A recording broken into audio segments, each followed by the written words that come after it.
Hello friends, नमस्कार। आज के वीडियो में आप लोगों का एक बार फिर से स्वागत है। आज की जो ये हमारी क्लास होने वाली है, ये बहुत अधिक महत्वपूर्ण है।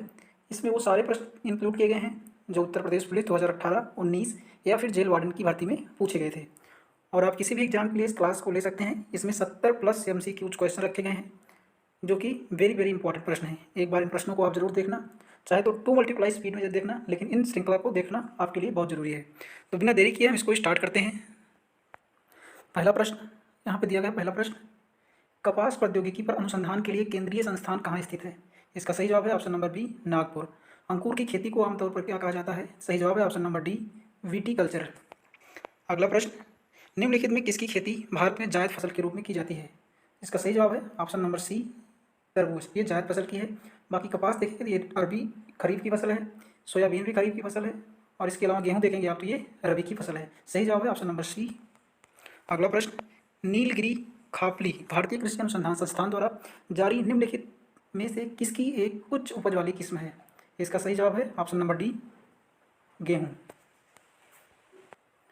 अगला प्रश्न, प्रश्न नंबर 5, निम्नलिखित में से कौन सा विकल्प भारत में रबी फसल का उदाहरण नहीं है? सरसों, गेहूं, कोहड़ा या फिर जौ। इसका सही जवाब है ऑप्शन नंबर सी, कोहड़ा। अगला है कि भारत सरकार का अधिकृत अपीडा कृषि क्षेत्र निम्नलिखित में से किस पक्ष से संबंधित है? इसका सही जवाब है ऑप्शन नंबर सी, प्रसंस्कृत खाद्य उत्पादों का निर्यात। अगला है कि भारतीय कृषि अनुसंधान संस्थान पूसा का मुख्यालय कहाँ स्थित है? सही जवाब है ऑप्शन नंबर ए, दिल्ली। इसको हम ICAR के नाम से भी जानते हैं। अगला, इनमें से कौन सी गेहूं की उच्च पैदावार देने वाली बीज किस्म है जिसका भारत की हरित क्रांति में योगदान था? इसका सही जवाब है ऑप्शन नंबर बी, लरमा रोजो।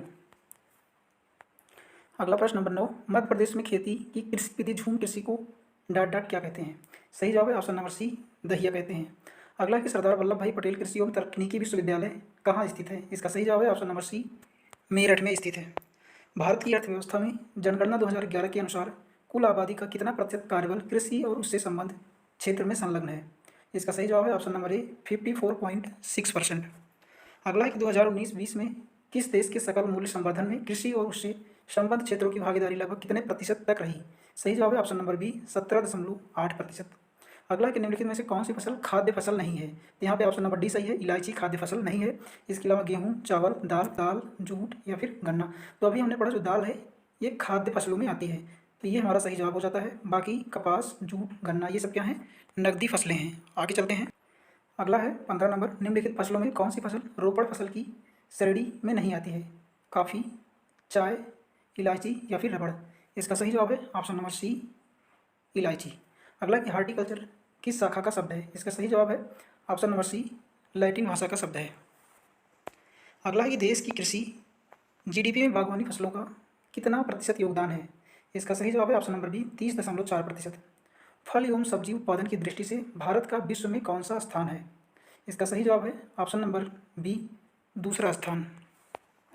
अगला है कि आम, केला, काजू के उत्पादन में भारत का कौन सा स्थान है या शीर्ष देश पूछा गया है? फिर हमारा ऑप्शन नंबर सी सही है, भारत देश। अगला प्रश्न है, मसालों का सबसे बड़ा उत्पादक और निर्यातक देश कौन सा है? इसका सही जवाब है ऑप्शन नंबर ए, भारत। अगला कि भारत सरकार ने राष्ट्रीय बागवानी बोर्ड की स्थापना कब की? सही जवाब है ऑप्शन नंबर बी, 1984। राष्ट्रीय बागवानी बोर्ड का मुख्यालय कहाँ स्थित है? इसका सही जवाब है option number C, Gurugram, Haryana में। अगला है कि कर्तन दहन प्रणाली का संबंध किससे है? सही जवाब है ऑप्शन नंबर ए, झूम खेती से। खरीफ की फसल की बुआई किस महीने में की जाती है? सही जवाब है ऑप्शन नंबर ए, जून जुलाई के माह में। अगला कि निम्नलिखित में कौन सी फसल खरीफ की नहीं है? धान भी खरीफ की फसल है, मक्का भी है, मूंग भी है, लेकिन जो ये रबी की फसल है। अगला है शीतकालीन पश्चिमी विक्षोभ में से किस फसल को फायदा होता है? तो हम शीतकालीन से मतलब समझते हैं ठंड से, और जो ठंडियों में बोया जाता है वो गेहूँ है। गेहूँ किस फसल से संबंधित है? तो रबी की फसल से। अगला प्रश्न, निम्नलिखित में से कौन सी रबी की फसल नहीं है? तो अभी हमने देखा जो सोयाबीन है ये खरीफ की फसल है, बाकी सभी की सभी रबी की फसल है। ठीक है, आगे चलते हैं। अगला प्रश्न नंबर 28, निम्नलिखित में से कौन जायद की फसल नहीं है? कौन सी जायद की फसल नहीं है? तरबूज, खीरा, मक्का, ककड़ी। यहाँ पे मक्का हम देखेंगे ये खरीफ की फसल है। चावल की खेती के लिए उच्च तापमान तथा आर्द्रता क्रमशः निम्नलिखित में से कितनी अधिक ऊपर होनी चाहिए? सही जवाब है ऑप्शन नंबर ए, 25 डिग्री सेंटीग्रेड और 100 सेंटीमीटर। आगे चलते हैं। अगला है कि कामिनी, काला जीरा, बासमती, पद्मा निम्नलिखित में से किसकी किस्में हैं? तो हम लोग बासमती से जानते हैं कि ये चावल की किस्म है। ऑप्शन नंबर सी सही है। अगला कि राष्ट्रीय चावल अनुसंधान संस्थान कहाँ स्थित है? इसका सही जवाब है option number C, Cuttack, Orissa. अगला है, निम्नलिखित में फसलों को अनाज की रानी के नाम से जाना जाता है। अनाज की रानी के नाम से किसे जाना जाता है?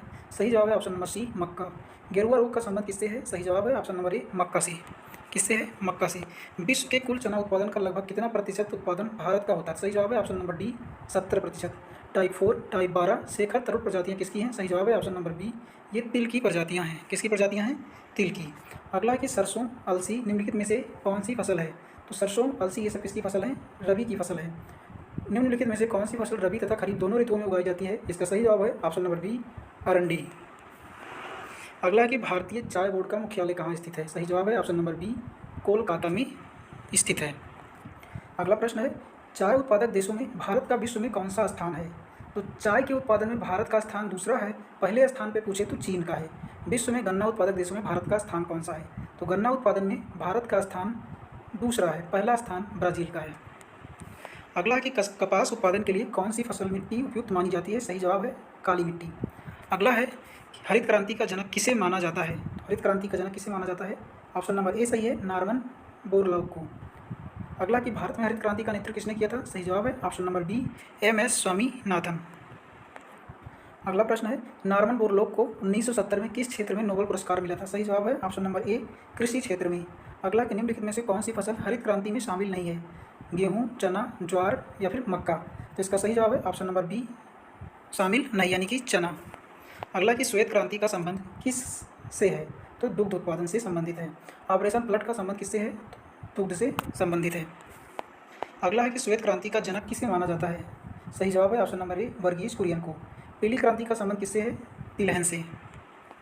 अगला है कि नीली क्रांति का संबंध किससे है? सही जवाब है ऑप्शन नंबर डी, मछली से। मांस प्रसंस्करण और झींगा मछली के उत्पादन का संबंध किस क्रांति से है? सही जवाब है ऑप्शन नंबर सी, गुलाबी क्रांति से।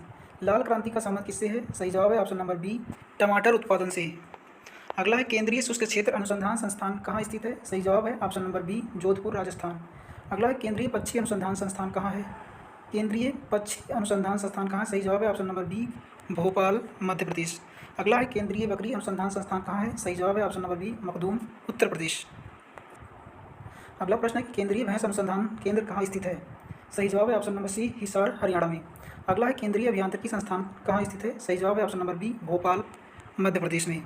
अगला है, प्रधानमंत्री सिंचाई योजना को स्वीकृति कब मिली है? सही जवाब है ऑप्शन नंबर ए, 1 जुलाई 2015 को। मृदा स्वास्थ्य कार्ड योजना का प्रारंभ किस राज्य से हुआ? सही जवाब है ऑप्शन नंबर ए, राजस्थान से। अगला है कि प्रधानमंत्री फसल बीमा योजना की शुरुआत कब हुई थी? सही जवाब है ऑप्शन नंबर सी, 13 जनवरी 2016 से। अगला है कि प्रधानमंत्री किसान सम्मान निधि योजना के तहत किसानों को कितनी सहायता वार्षिक प्रतिवर्ष दी जाती है? सही जवाब है ऑप्शन नंबर बी, 6,000 रुपये। अगला कि राष्ट्रीय कृषि सहकारी विपणन संघ नेफेड की स्थापना कब हुई? सही जवाब है ऑप्शन नंबर डी, 2 अक्टूबर 1958 को।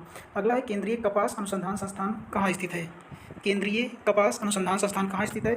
सही जवाब है ऑप्शन नंबर सी, नागपुर। अगला है 64 नंबर, केंद्रीय तंबाकू अनुसंधान संस्थान कहाँ स्थित है? सही जवाब है option number D, Rajahmundry, Andhra Pradesh. भारतीय मृदा विज्ञान संस्थान कहाँ स्थित है? सही जवाब है option number B, Bhopal, Madhya Pradesh. अगला है कि भारतीय सब्जी अनुसंधान संस्थान कहाँ स्थित है? सही जवाब है ऑप्शन नंबर ए, वाराणसी में। अगला है कि भारतीय तिलहन अनुसंधान संस्थान कहाँ स्थित है? तो तिलहन वाला स्थित है हैदराबाद में। अगला है कि राष्ट्रीय लीची अनुसंधान संस्थान कहाँ स्थित है? इसका सही जवाब है ऑप्शन नंबर ए, मुजफ्फरपुर। अगला है कि उत्तर पूर्व भारत में कर्तन दहन प्रणाली को किस नाम से जाना जाता है? सही जवाब है ऑप्शन नंबर बी, झूम के नाम से जाना जाता है। अगला एक और अंतिम प्रश्न, अंतर्राष्ट्रीय चावल अनुसंधान संस्थान ने विटामिन की कमी को दूर करने के लिए जीन परिवर्तन द्वारा कौन सी चावल प्रजाति को विकसित किया है? सही जवाब है option number C, golden rice. यदि आप लोग पूरा वीडियो वॉच कर रहे हैं तो ज़रूर बताएं वीडियो कैसा लगा। थैंक यू, धन्यवाद।